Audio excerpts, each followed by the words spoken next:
अस्सलाम वालेकुम पाकिस्तान, आप देख रहे हैं सुबह की सोच। मेरे साथ हैं गजल अशरफ और मेरे साथ हैं हसनैन लियाकत हमेशा की तरह। अस्सलाम वालेकुम, गुड मॉर्निंग। उम्मीद करते हैं कि आप सब ठीक ठाक होंगे। वैसे तो आज जुम्मा है और आप सबको जुम्मा मुबारक, लेकिन मुझे लगता है कि लोगों की भी छुट्टियां ही चल रही हैं। मंडे से ही सब कुछ स्टार्ट होगा। आजकल जुम्मा, हफ्ता, इतवार, मंडे सब कुछ मिक्स हुआ हुआ है। Exactly. उसकी वजह यह है कि छुट्टियों को लोग एंजॉय कर रहे हैं। हाँ, लॉन्ग वीकेंड आ गया था तो कोई अंदाजा नहीं कि आज कौन सा दिन है। खैर, बिल्कुल। आज है 4 अप्रैल का दिन। 4 अप्रैल जो कि पाकिस्तान की सियासी तारीख में एक तरीन दिन समझा जाता है, जब साबिक वज़ीर आज़म जुल्फ़िकार अली भुट्टो को रावलपिंडी में तख्तादार पे लटकाया गया 1979 में। जी एग्जैक्टली 40 साल कबल ये हुआ था। और उस वक्त मेरे ख्याल है पाकिस्तान की अगर जमहूरी तारीख की बात की तो पहले इलेक्टेड वज़ीर आज़म थे जुल्फ़िकार अली भुट्टो, जिनके साथ ये जुल्म और बर्बरियत हुई। और आज उनका दिन बनाया जा रहा है पूरे पाकिस्तान में न्यायती अकीदत और एहतराम से। इसके साथ मैं आपको ये भी ऐड कर दूं हसनैन के लास्ट पिछले मार्च में सुप्रीम कोर्ट ये फैसला दे चुकी है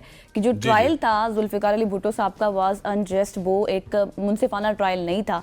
और इस हवाले से फैसला भी आया है पिछले साल। और इस हवाले से जिस तरह मैं आपको बता रहा था, आज पूरे पाकिस्तान में आपको न्यूज़ चैनल्स पे, डिफरेंट सोशल मीडिया प्लेटफॉर्म्स पे इस हवाले से बात तो हो रही है, लेकिन साथ साथ जहाँ पे उनकी गवर्नमेंट है, सिंध गवर्नमेंट की बात करूँ, उन्होंने आम तातील का ऐलान भी किया। और मुख्तलिफ मकतबा फ़िक्र के लोग आज अपने अपने अंदाज में शहीद जुल्फ़िकार अली भुट्टो को खराज तहसीन पेश और नो डाउट वो बहुत ही एक अजीम लीडर थे, मुदब्बिर थे और हकीकी नुमाइंदा थे अवाम के, नजर आता था। बिल्कुल ऐसी है। अच्छा जी, आगे बढ़ते हुए मैं आपको एक खबर देता चलूं। खबर ये है कि गजल की खबर दुरुस्त साबित हो चुकी है। जिस तरह कल मेरी आप बातों को सीरियस ही ना मान रहे थे। मैं आपको क्रिकेट की खबर देता हूं और वो दुरुस्त साबित हो जाती है। इसी तरह से कल गजल से हमने पूछा था कि प्राइम मिनिस्टर ऑफ पाकिस्तान क्या कुछ रिलीफ देने जा रहे हैं, तो इन्होंने कहा था कि आपको बिजली में रिलीफ मिलेगा। और मेरे ख्याल प्राइस भी आपने बताई थी कि 5-6 रुपए ये ऑफर बताई थी, लेकिन आपसे 1 रुपया ज्यादा ही 7 रुपए 41 पैसे आम सारिफिन के लिए, दूसरे सारिफिन के लिए आई थिंक। लेकिन हम आगे चल के इसको इन डिटेल डिस्कस करेंगे। अभी बस आपको ये बता दें कि मेरी खबर दुरुस्त हो चुकी है, जिसको अब हसनैन ने मान लिया। और कल मुझे ये कह रहे थे कि ऑन एयर क्लिप चलाएंगे अगर आपने आपकी जो है प्रैंक हो गया तो। लेकिन आज देखिए हम आपको अप्रिशिएट भी कर रहे हैं। हाँ बिल्कुल। तो जी आगे चलकर हम इस पे बात भी करेंगे, लेकिन अभी हम सोशल स्टोरीज को डिस्कस करते हैं और सोशल मीडिया की बात करते हैं। सबसे पहले सोशल मीडिया पर एक बहुत ही ज्यादा हैरानकुन वीडियो वायरल हो गई है, जिसमें एक लड़की है वो ऑक्टोपस को खाने की कोशिश कर रही है, और जब उसने उसको रेजिस्ट किया तो उसने उसके ऊपर हमला कर दिया ऑक्टोपस ने, और उसको चिमट गया। ऐसे चिमटा के ऐसे तो होता है, ऐसे कामों में होता है। और मतलब आपको क्या जरूरत पड़ी है कि आप खाना पीना छोड़ के ऑक्टोपस को खा रहे हैं? ये एक तजुर्बा था जो वो करना चाहती थी, लेकिन एक ड्रोना ख्वाब था, मतलब उससे भी कम नहीं था अगर आप देखें। और वीडियो में वाज़ेह तौर पर ये देखा जा सकता है, जैसे ही लड़की ने ऑक्टोपस को खाने की कोशिश की, जैसे मैंने आपसे पहले कहा, उसकी वो अचानक से मज़ामत करने लगा और उसके चेहरे से चिमट गया। ये वीडियो में आप इस वक्त देख सकते हैं। और ऑक्टोपस ने अपने सख्त बाजुओं की मदद से लड़की की जिल्द को पकड़ा और उसे जाने की कोशिश की, मगर वो अपनी गिरफ्त इतनी ज़्यादा मजबूत किए हुए था कि वो उसने नहीं छुड़वा सकी लड़की ऑक्टोपस को। और इस मंजर ने देखने वालों को भी हैरान कर दिया, परेशान कर दिया, और ये वीडियो इस वक्त तेजी से वायरल हो रही है। बिल्कुल ऐसे ही। और यहाँ से हमें बहुत सारी चीज़ें मिलती हैं। ये वाकया ना सिर्फ हैरानकुन था, बल्कि इसमें एक सबक ये भी है कि कुदरत के साथ छेड़छाड़ नहीं कर सकते। आप जब भी कुदरत की किसी चीज़ के साथ छेड़छाड़ करेंगे तो वो आपके लिए बहुत ही मुश्किलात पैदा करती है। जिस तरह से जिंदा खाने की कोशिश कर रहे हैं आप उसको। एग्जैक्टली। तो ये इस वाक़े से हमें ये सबक मिलता है कि कुदरत की जो भी चीज़ें आप उनके साथ जो उन्होंने कुदरत ने कवानीन बताए हुए ना, वो कवानीन मद्देनजर रखते हुए आप छेड़छाड़ करेंगे तो ठीक होगा, लेकिन इसके अलावा अगर करेंगे तो आपको ये महंगी पड़ सकती है। और जंगली मखलूक को इनके हाल पर छोड़ देना चाहिए, वरना कभी कभी शिकारी पर भी भारी पड़ सकता है। माहिरीन का कहना है कि समुद्री हयात को छेड़ने के बजाय इनका एहतराम करना चाहिए, क्योंकि वो अपने दिफा के लिए किसी भी हद तक जा सकती है। ये वीडियो हमें याद दिलाती है कि कुदरत की हर मखलूक अपनी बका के लिए लड़ने की सलाहियत रखती है और इंसान को इसका एहतराम करना चाहिए। बिल्कुल जाहिर है, अब उनको तो नहीं पता कि आप इंसान हैं या कौन है, उन्होंने तो अपना सेल्फ डिफेंस करना ही है ना। एग्जैक्टली, बिल्कुल ऐसी है जी। अच्छा आगे बढ़ते हैं और आगे मेरे पास एक बहुत ही जबरदस्त स्टोरी है। हम अक्सर अपने प्रोग्राम में ये डिस्कस करते हैं कि आपकी जगह या मेरी जगह भी कल यहाँ पे रिपोर्ट बैठे होंगे, मॉर्निंग शो कर रहे होंगे, पूरी दुनिया में भी इसी तरह से डिफरेंट इंडस्ट्रीज की बात की जाए तो वहाँ पे रिपोर्ट्स रिप्लेस कर रहे हैं। लेकिन इस हवाले से भी अब दुनिया बहुत सारी काम कर रही है और एक बड़ी हैरानकुन तजवीज़ सामने आई है माइक्रोसॉफ्ट के बानी बिल गेट्स की जानिब से। उन्होंने कहा कि रिपोर्ट्स पर भी अब टैक्स लगाया जाए जो इंसानी मुलाजमतों की जगह ले रहे हैं। अच्छा, टैक्स क्यों लगाया जाए? बड़ी जबरदस्त बात हुई। उनका कहना है कि इस टैक्स से हासिल होने वाली रकम को बेरोजगार अफराद की बहाली के लिए इस्तेमाल किया जाए और उनके लिए नए हुनर सिखाने के मंसूबों पर इस रकम को खर्च किया जाए। ये तजवीज़ इस बढ़ती हुई ऑटोमेशन के तराजू में दी गई है जो सनतों में तेज़ी से इंसानी अफरादी कुव्वत की जगह ले रही है और काम करने के रवायती तरीकों को बदल दिया है इस तमाम तर रिपोर्टिंग से। और जिस तरह हम रोजाना डिस्कस करते थे ना कि रोबोट हर जगह मौजूद होंगे, आप टैक्स लगा दें ताकि उनको पता चले कि जो बनाने वाले हैं वो भी ना बनाएं। और बिल गेट्स के मुताबिक अगर रोबोट्स पर टैक्स लगाया जाए तो उससे टेक्नोलॉजी की तरक्की होगी, समाजी जिम्मेदारी के दरमियान एक बैलेंस जो होता है वो कायम हो जाएगा। और उनका मानना ये भी है कि इस इकदाम से ये यकीनी बनाया जा सकता है कि ऑटोमेशन का फ़ायदा सिर्फ सनतों को ही नहीं होगा बल्कि आम लोगों को भी इसके असरात जो होंगे वो जाएंगे, उनको भी फ़ायदा होगा।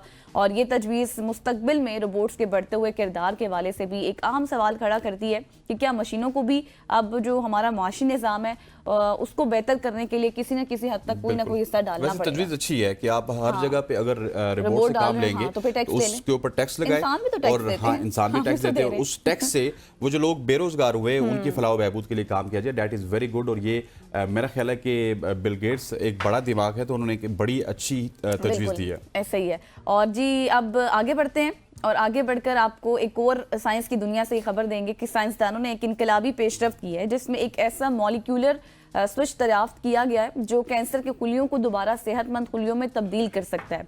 और ये जो दरियाफ्त की गई है कैंसर के इलाज के हवाले से एक नई उम्मीद की किरण भी है। जो लोग कैंसर में मुब्तला होते हैं, किसी भी तरह का कैंसर हो, तो वो समझते हैं कि शायद कैंसर के बाद हमारी ज़िंदगी अब ख़त्म हो चुकी है या फिर एक फाइनल स्टेज आएगा, उसके बाद हम जिंदा नहीं रहेंगे। लेकिन दुनिया में अभी ऐसे कारनामे या फिर ऐसी इजादात हो रही हैं जिससे हर इलाज मुमकिन है। जनूबी कोरिया के महक़क़ीन की कामयाबी के साथ एक ऐसा तरीका उन्होंने दरियाफ्त किया जिसके ज़रिए कैंसर के खुलियों को दोबारा सेहतमंद हालत में वापस लाया जा सकता है। और वो ये कहते हैं कि मखसूस मॉलिक्यूलर मैकेनिज्म को मुतहरिक करके खुलियों के कैंसर ज़दा होने के अमल को हम पलट सकते हैं। बिल्कुल ऐसी है। और ये पेशरफ्त साइंसदानों को एक ऐसा मौका फराहम करती है जिसमें वो खुलियों के बीमार होने से पहले ही मुदाखलत कर सकते हैं ताकि उन्हें मुस्तकिल तौर पर कैंसर ज़दा होने से बचाया जा सके। माहिरीन के मुताबिक अगर इस तरीक़ाकार को अमली तौर पर मौसर तरीके से अपनाया गया तो ये कैंसर के इलाज में एक नया बाब खोल सकती है। और ये तहकीक कैंसर के मरीजों के लिए उम्मीद की नई रोशनी है क्योंकि अगर ये तरीका इलाज के तौर पर कामयाब हो गया तो लाखों जिंदगियां बच सकती हैं और जो कैंसर सर्वाइवर हैं उनकी जिंदगियां और ज्यादा आसान हो सकती हैं। इंस्टेड के उनको कीमो से जाना पड़े, नया एक इलाज भी मुतारिफ हो सकता है। कैंसर का इलाज भी आपको पता है कि कितना ज्यादा महंगा है। बिल्कुल ऐसे ही है, बिल्कुल ऐसे ही। आगे बढ़ते हैं, आगे बढ़ते हुए आपको बताते हैं सऊदी अरब से एक जबरदस्त खबर। अच्छा गजल, सऊदी अरब जब से विजन 2030 की बात की जाए ना उसकी तरफ जा रहा है तो सऊदी अरब में बहुत ज्यादा आपको जिद्दत नजर आ रही है। वहाँ पे खवातीन की ड्राइविंग करते हुए आपको वीडियोस नजर आएंगी, इसके अलावा कॉन्सर्ट होते हुए नजर आएंगे, फिर फुटबॉल वर्ल्ड कप अगले आने वाले चंद सालों में आपको वहां पे होता हुआ नजर आएगा। इसी हवाले से की तरफ जा रहा है बहुत ज्यादा। बिल्कुल ऐसे है। इसी हवाले से सऊदी अरब ने एक नया और इनकलाबी मंसूबा पेश किया। अच्छा। जिसके तहत वो सुर्ख समुंदर में ऑक्टेगन शक्ल का एक तैरता हुआ शहर बनाएंगे। और ये मंसूबा सऊदी वली अहद मोहम्मद बिन सलमान के विजन 2030 का हिस्सा है, जिस तरह मैंने आपको पहले बताया।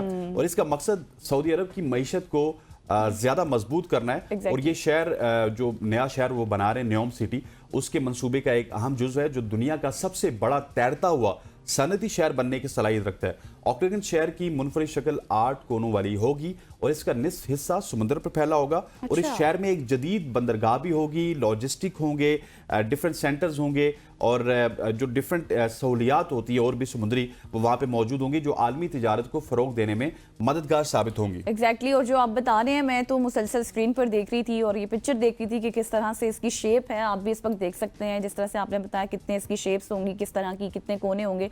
और आपको पता है कि ऑक्टेगन शहर की तामीर से सऊदी अरब के लिए आलमी सतह पर तिजारती रास्तों में भी उसकी अहमियत में भी इजाफा होगा। ज़ाहिर है फिर लोग आते हैं तिजारत के लिए, सनती मराकज़ बनाने का इम्कान भी पैदा होगा। फिर सऊदी अरब की जो मईशत है उसको इंडस्ट्रियलाइजेशन और जदीद टेक्नोलॉजी को फ़रोग देने के लिए ये मंसूबा एक बहुत मतलब आप कह लें कि संगे मील साबित हो सकता है। और इस मंसूबे के बारे में कुछ सवालात भी हैं, वो ये हैं कि जिस तरह से ये मंसूबा पहले भी मुतअद्दिद चैलेंजेस का सामना कर चुका है तो क्या अब ये बर वक्त मुकम्मल हो सकता है या फिर नहीं, इस पर सवालात उठ रहे हैं। फिर भी अगर ये मंसूबा कामयाब होता है तो ये सऊदी अरब की तरक्की की राह में एक बहुत बड़ा और अहम कदम होगा। बिल्कुल ऐसे ही। सऊदीया हमने देखा है कि इस तरह के बहुत सारे काम कर रहा है जिसमें वो मॉडर्नाइजेशन की तरफ जा रहा है, डिजिटलाइजेशन की तरफ जा रहा है। इससे पहले हमने देखा था दुबई, वो ऑलरेडी डिजिटलाइज हो चुका है। दुबई का तो मेरे ख्याल है कोई विजन 2030 ये है कि वो अपनी तमाम तर इकोनॉमी को, अपने तमाम तर ऑफिस को पेपरलेस कर देंगे, पेपर इस्तेमाल नहीं होगा। इसी तरह से सऊदीया भी उसी डगर पे चल पड़ा।